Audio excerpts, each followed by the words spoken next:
matanggal si VP Inday Sara para wala na silang kalaban. Ngayon, ang main case nila was the COA findings. Sabi nila, in Confidential and Intelligence Fund, sabi niya, 125 million. Inayos na doon or nagkaroon na ng liquidation. Ito ho, para lang alam ng taong bayan, buksan nyo yung COA website sa ngayon. Madali nyo, i-google nyo. Hanapin nyo national agency.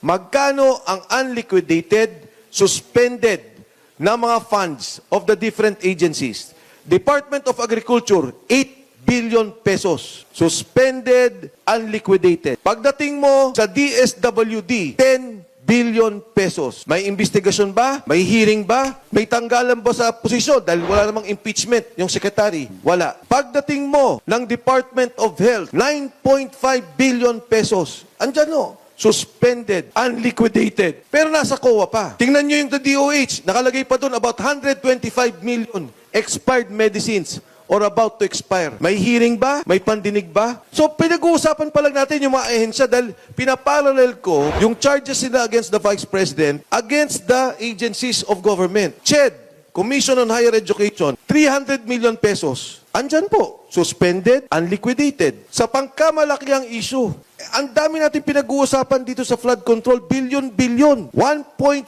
trillion pesos. Delivery, billion.